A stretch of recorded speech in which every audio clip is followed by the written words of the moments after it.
Hey everyone and welcome back. In the last video, we went over how to add adjustments non-destructively using adjustment layers. Continuing on the subject of non-destructive editing, this video is going to cover the wonderful world of layer masks. Think of a layer mask as a non-destructive eraser. You're soon going to be able to remove parts of your layer and still have the ability to bring them back later on in your edit. The basic rule of thumb for layer masks is that everything black will be hidden, while everything white will remain visible. This first example will demonstrate exactly how a layer mask works in its simplest form. In the Layers panel, I have the background layer selected. First, let's convert it to an editable layer by holding down Alt or Option and then double-clicking on the layer.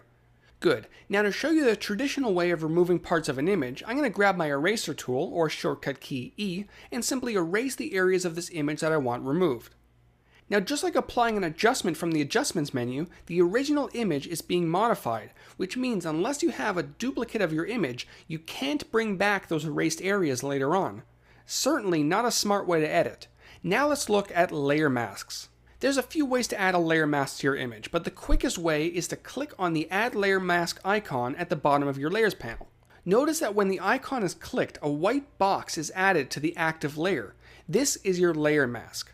As I mentioned before, black is hidden, white is visible, so at the current time, the layer's contents are 100% visible.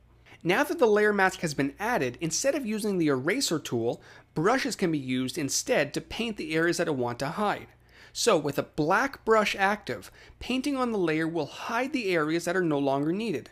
The result looks exactly the same as it did when I used the eraser, so what's the big difference? Well, now, because a layer mask is being used to hide the unwanted areas, at any point in the future you want to bring those areas back, you can simply switch to a white brush and paint them back in. It's as simple as that. Let's look at another example. If you remember in the last video when we discussed adjustment layers, I mentioned that there was one more feature that I held off talking about. Hopping back to the first image that we used in that video, I'm going to go ahead and add a hue and saturation adjustment layer, and then adjust the hue until we have a nice funky effect. So here's the question. If we were working with only one layer and want the adjustment to be applied to a specific part of our image, how can that be done? Well, if you take a look at the adjustment layer that was just added, you may notice that a layer mask has also been added as well. This allows us to control which portions of the adjustment is hidden and what remains visible. In a situation like this, you have to ask yourself which area is larger, the portion that you want hidden or visible. In this case, the area that I want hidden is larger, so it's actually easier to start with the whole adjustment hidden. To do this, make sure that the layer mask is selected, and then fill your document with black. If black is your background color, which you can do by pressing the D key on your keyboard, and then if you're on your Mac, hold down your Command key and press Delete. If you're on Windows, hold down Control and press Backspace. This will completely hide the adjustment, allowing you to now use a white brush to paint in the areas that you want visible again.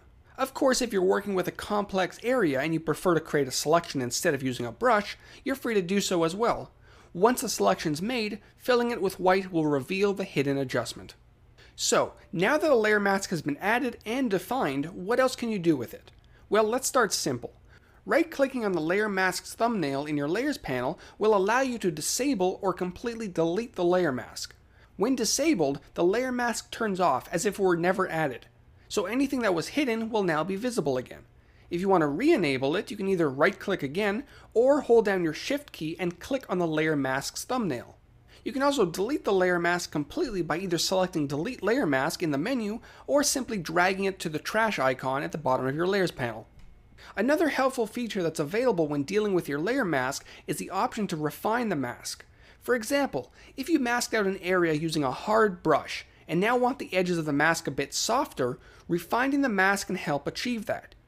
When the layer mask is selected, up in your Properties panel you can see the Refine Mask settings. The two options that are initially visible are Density and Filter. Density is almost like contrast, where a higher value produces a greater separation between white and black.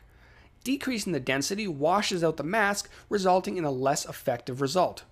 Feather will help soften out your edges. As you increase the feather radius, the edges of your mask become softer and softer. But if that still isn't enough, you also have access to the Refine Mask tool, which is just like Refine Edge, which you saw a few videos back.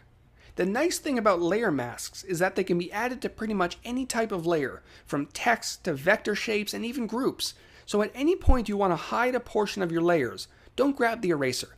Add a layer mask instead. In the next video, we're going to take a look at another fantastic non-destructive tool, Smart Objects.